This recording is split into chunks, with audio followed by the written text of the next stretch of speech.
coming up with preternatural shrillness through the clear morning air. Count Dracula, jumping to his feet, said, "Why, there is the morning again. How remiss I am to let you stay up so long. You must make your conversation regarding my dear new country of England less interesting, so that I may not forget how time flies by us." And with a courtly bow, he quickly left me. I went into my room and drew the curtains, but there was little to notice. My window opened into the courtyard. All I could see was the warm grey of quickening sky, so I pulled the curtains again and have written of this day. 8th May. I began to fear as I wrote in this book that I was getting too diffuse, but now I'm glad that I went into detail from the first. There was something so strange about this place, and all in it. I cannot but feel uneasy. I wish I was safe out of it, or that I had never come. It may be that this strange night existence is telling on me, but would that that were all. If there were anyone to talk to, I could bear it, but there is no one. I have only the Count to speak with, and he. I fear I am myself the only living soul within the place. Let me be prosaic so far as the facts can be. It will help me to bear up. Imagination must not run riot with me. If it does, I'm lost. Let me say at once how I stand, or seem to. I only slept a few hours when I went to bed, and feeling that I couldn't sleep any more, got up. I had hung my shaving glass by the window and was just beginning to shave. Suddenly, I felt a hand on my shoulder and heard the Count's voice saying to me, "Good morning." I started, for it amazed me that I hadn't seen him, since the reflection of the glass covered the whole room behind me. In starting, I cut myself slightly, but didn't notice it at the moment. Having answered the Count's salutation, I turned to the glass again to see if I had been mistaken. This time there could be no error, for the man was close to me, and I could see him over my shoulder. But there was no reflection of him in the mirror. The whole room behind me was displayed, but there was no sign of a man in it, except myself. This was startling, and coming on the top of so many strange things was beginning to increase that vague feeling of uneasiness which I always had when the Count's near. But at the instant I saw that the cut bled a little, and the blood was trickling over my chin, I laid down the razor, turning as I did so half round to look for some sticking plaster. When the Count saw my face, his eyes blazed with a sort of demoniac fury, and he suddenly made a grab at my throat. I drew away, and his hand touched the string of beads which held the crucifix. It made an instant change in him, for the fury passed so quickly that I could hardly believe it was ever there. "Take care," he said. "Take care how you cut yourself. It is more dangerous than you think in this country." Then, seizing the shaving glass, he went on, "And this is the wretched thing that has done the mischief. It is a foul bauble of man's vanity. Away with it." And opening the window with one wrench of his terrible hand, he flung out the glass, which was shattered into 1,000 pieces on the stones of the courtyard far below. Then he withdrew without a word. It is very annoying, for I do not see how I am to shave unless my watch case are at the bottom of the shaving pot, which is fortunately of metal. When I went into the dining room, breakfast was prepared, but I couldn't find the Count anywhere, so I breakfasted alone. It is strange that as yet I have not seen the Count eat or drink. He must be a very peculiar man. After breakfast I did a little exploring in the castle. I went out on the stairs and found a room looking towards the south. The view was magnificent, and from where I stood, there was every opportunity of seeing it. The castle is on the very edge of a terrific precipice. A stone falling from the window would fall 1,000 feet without touching anything. As far as the eye can reach is a sea of green treetops, with occasionally a deep rift where there is a chasm. Here and there are silver threads where the rivers wind in deep gorges through the forests. But I am not in heart to describe the beauty, for when I had seen the room, I explored further. Doors, doors, doors everywhere, and all locked and bolted. In no place, save from the windows and the castle walls, is there an available exit. The castle is a veritable prison, and I am a prisoner. Chapter 3. Jonathan Harker's journal continued. When I found out that I was a prisoner, a sort of wild feeling came over me. I rushed up and down the stairs, trying every door and peering out of every window I could find. But after a little, the conviction of my helplessness overpowered all other feelings. When I look back after a few hours, I think I must have been mad for the time, for I behaved much as a rat does in a trap. When, however, the conviction had come to me that I was helpless, I sat down quietly as I had ever done anything in my life, and began to think over what was best to be done. I am thinking still, and as yet have come to no definite conclusion. Of one thing only am I certain, that it is of no use making my ideas known to the Count. He knows well that I am imprisoned, and as he has done it himself, and has doubtless his own motives for it, he would only deceive me if I trusted him fully with the facts. So far as I can see, my only plan will be to keep my knowledge of my fears to myself, and my eyes open. I am, I know, either being deceived like a baby about my own fears, or else I am in desperate straits, And if the latter be so, I need and shall need all my brains to get through. I had hardly come to this conclusion when I heard the great door below shut, and knew that the Count had returned. He did not come at once into the library, so I went cautiously to my own room, and found him making the bed. This was odd, but only confirmed what I had all along thought, that there are no servants in the house. When later I saw him through the chink of the hinges of the door laying the table in the dining room, I was assured of it. For if he does himself all these menial offices, surely it is proof that there is no one else in the castle. It must have been the Count himself who was the driver of the coach that brought me here. This is a terrible thought, for if so, what does it mean that he could control the wolves as he did, by only holding up his hand for silence? How was it that all the people in Bistritz and on the coach had some terrible fear for me? What meant the giving of the crucifix, of the garlic, of the wild rose, of the mountain ash? Bless that good woman who hung the crucifix around my neck, for it is a comfort and a strength to me whenever I touch it.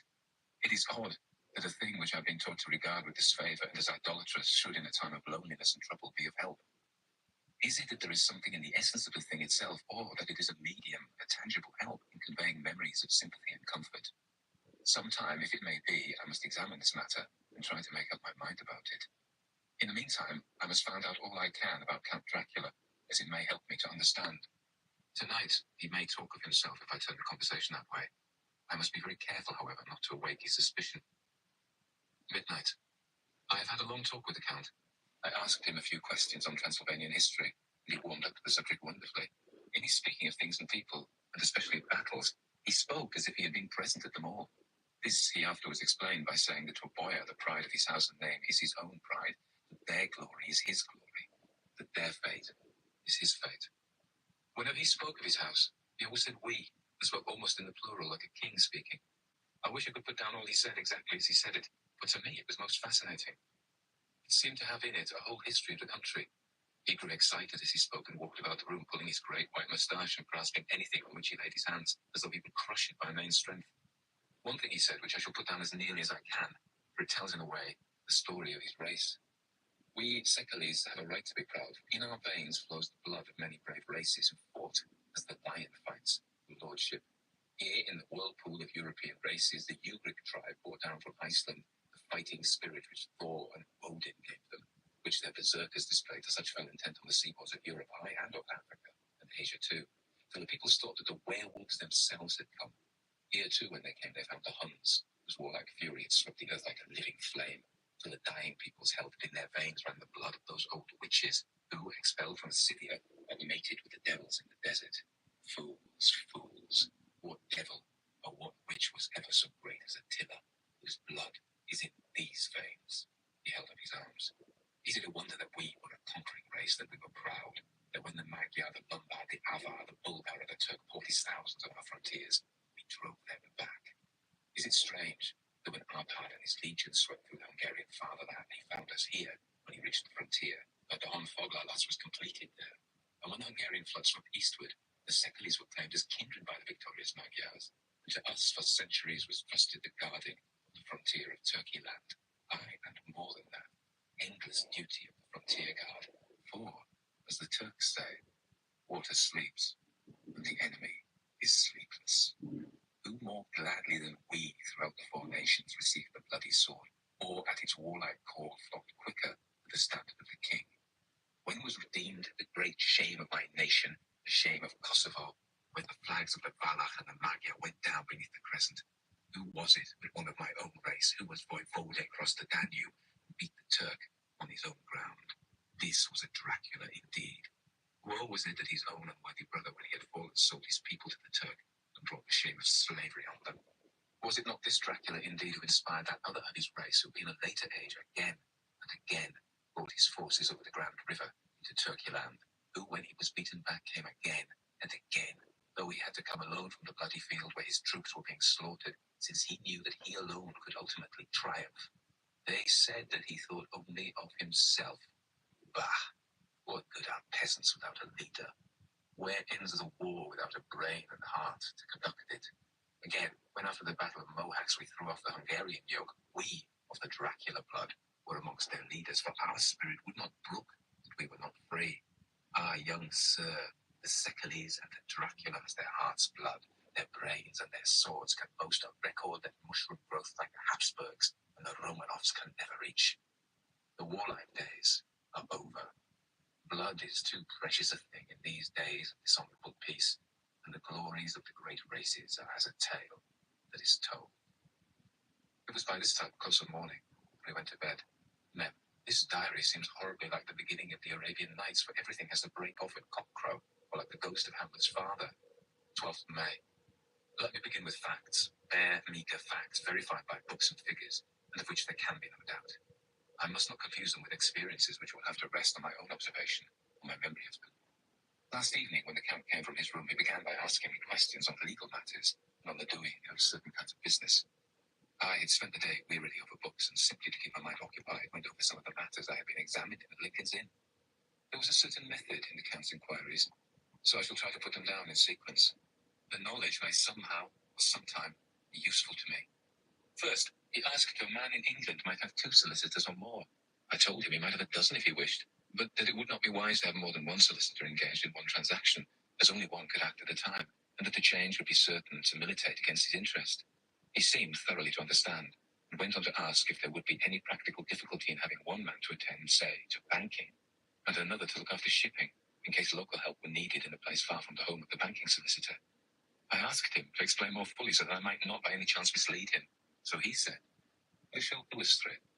Your friend of mine, Mr. Peter Hawkins, from under the shadow of your beautiful cathedral at Exeter, which is far from London, buys for me through your good self my place at London.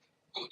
Now, here let me say frankly, lest you should think it strange that I have sought the services of one so far off from London, instead of someone resident there, then my motive was that no local interest might be served, save to my wish only, and as one of London residents might perhaps have some purpose of himself or a friend to serve, I went thus afield to seek my agent, whose labour should be only to my interest.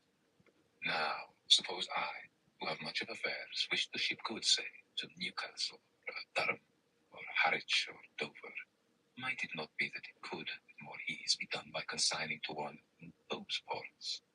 I answered that certainly it would be most easy, but that we solicitors had a system of agency one for the other, so that local work could be done locally on instruction from any solicitor, so that the client, simply by placing himself in the hands of one man, could have his wishes carried out by him without further trouble. But, said he, I could be at liberty to direct myself, is it not so? Of course, I replied. Such is often done by men of business who do not like the whole of their affairs to be known by any one person. Good, he said, and then went on to ask about the means of making consignments and the forms to be gone through, and of all sorts of difficulties which might arise, but by full thought could be guarded against. I explained all these things to him to the best of my ability, and he certainly left me under the impression that he would have made a wonderful solicitor, but there was nothing that he did not think of or foresee. For a man who was never in the country, and who did not evidently do much in the way of business, his knowledge and acumen were wonderful. When he had satisfied himself on these points on which we had spoken, and I had verified all as well as I could by the books available, he suddenly stood up and said, Have you written since your first letters to our friend Mr. Peter Hawkins, or to any other? It was with some bitterness in my heart that I answered that I had not, that as yet I had not seen any opportunity of sending letters to anybody. Then, write now, my young friend, he said, laying a heavy hand on my shoulder. Write to our friend and to any other, and say it will please you that you shall stay with me until a month from now. Do you wish me to stay so long? I asked, for my heart grew cold at the thought. I desire it much, nay, I will take no refusal. When your master, employer, what you will, engaged that someone should come on his behalf, it was understood that my needs only were to be consulted. I have not stinted. Is it not so? What could I do but bow acceptance? It was Mr. Hawkins' interest, not mine. I had to think of him, not myself, and besides, while Count Dracula was speaking, there was that in his eyes and in his bearing which made me remember that I was a prisoner, and that if I wished it, I could have no choice. The Count saw his victory in my bow and his mastery in the trouble of my face, so he began at once to use them, but in his own smooth, resistless way. I pray you, my good young friend, that you will not discourse of things other than business in your letters. It will doubtless please your friends to know that you are well, and that you look forward to getting home to them. Is it not so? As he spoke, he handed me 3 sheets of notepaper and 3 envelopes. They were all of the thinnest foreign post, and looking at them, then at him, and noticing his quiet smile, with the sharp canine teeth lying over the red underlip, I understood as well as if he had spoken that I should be more careful what I wrote, for he would be able to read it. So I determined to write only formal notes now, but to write fully to Mr. Hawkins in secret, and also to Mina, for to her I could write shorthand which would puzzle the Count if he did see it. When I had written my 2 letters, I sat quiet, reading a book, whilst the Count wrote several notes referring as he wrote them to some books on his table. Then he took up my 2 and placed them with his own, and put by his writing materials, after which, the instant the door had closed behind him, I leaned over and looked at the letters, which were face down on the table. I felt no compunction in doing so, but under the circumstances I felt that I should protect myself in every way I could. One of the letters was directed to Samuel F. Billington, number 7 to Crescent Whitby, another to Herr Leutner, Varna. The third was to Coots & Co., London, and the fourth to Herren Klopstock, Bilroyd, Bankers, Budapest. The second and fourth were unsealed. I was just about to look at them when I saw the door handle move. I sank back in my seat, having just had time to resume my book before the Count, holding still another letter in his hand, entered the room.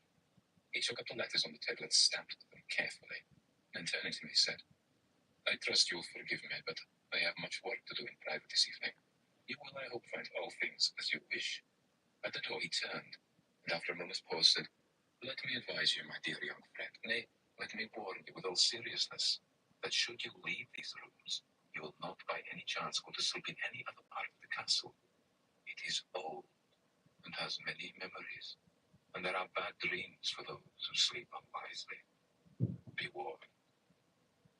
Should sleep now or ever overcome you, what be like to do, then haste to your own chamber, or to these rooms, for your rest will then be safe.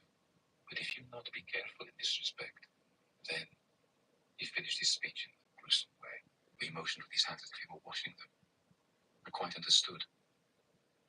My only doubt was as to whether any dream could be more terrible than the unnatural, horrible net of gloom and mystery which seemed closing around me. Later, I endorsed the last words written. "This time, there is no doubt in question. I shall not fail to sleep in any place where he is not. I have placed the crucifix over the head of my bed. I imagine that my rest is thus freer from dreams, and there it shall remain." When he left me, I went to my room. After a little while, not hearing any sound, I came out and went up the stone stairs where I could look out towards the south. There was some sense of freedom in the vast expanse, inaccessible though it was to me, as compared with the narrow darkness of the courtyard. Looking out on this, I felt that I was indeed in prison, and I seemed to want a breath of fresh air, though it were of the night. I am beginning to feel this nocturnal existence tell on me. It is destroying my nerve. I start at my own shadow, and I am full of all sorts of horrible imaginings. God knows that there is ground for my terrible fear in this accursed place. I looked out over the beautiful expanse, bathed in soft yellow moonlight. It was almost as light as day. In the soft light, the distant hills became melted, the shadows in the valleys and gorges of velvety blackness. The mere beauty seemed to cheer me. There was peace and comfort in every breath I drew. As I leaned from the window, my eye was caught by something, moving a story below me and somewhat to my left, where I imagined from the order of the rooms that the windows of the Count's own room would look out. The window at which I stood was tall and deep, stone mullioned, and though weather-worn, was still complete, but it was evidently many a day since the case had been there. I drew back behind the stonework and looked carefully out. What I saw was the Count's head coming out from the window. I did not see the face, but I knew the man by the neck and the movement of his back and arms. In any case, I could not mistake the hands which I had had so many opportunities of studying. I was at first interested and somewhat amused, for it is wonderful how small a matter will interest and amuse a man when he is a prisoner. But my very feelings changed to repulsion and terror when I saw the whole man slowly emerge from the window and begin to crawl down the castle wall over the dreadful abyss, face down with his cloak spreading out around him like great wings. At first I couldn't believe my eyes, and I thought it was some trick of the moonlight, some weird effect of shadow, but I kept looking, and it could be no delusion. I saw the fingers and toes grasp the corners of the stones, worn clear of the mortar by the stress of years, and by thus using every projection and inequality move downwards with considerable speed, just as a lizard moves along a wall. What manner of a man is this? Or what manner of a creature is it in the semblance of man? I feel the dread of this horrible place overpowering me. I am in fear, in awful fear, and there is no escape for me. I am encompassed about with terrors that I dare not think of. 15th May. Once more, I have seen the Count go out in his lizard fashion. He moved downwards in a sidelong way, some 100 feet down, and a good deal to the left. He vanished into some hole or window. When his head had disappeared, I leaned out to try and see more, but without avail. The distance was too great to allow a proper angle of sight. I knew he had left the castle now, and thought to use the opportunity to explore more than I had dared do as yet. I went back to the room, and taking a lamp, tried all the doors. They were all locked, as I had expected. The locks were comparatively new.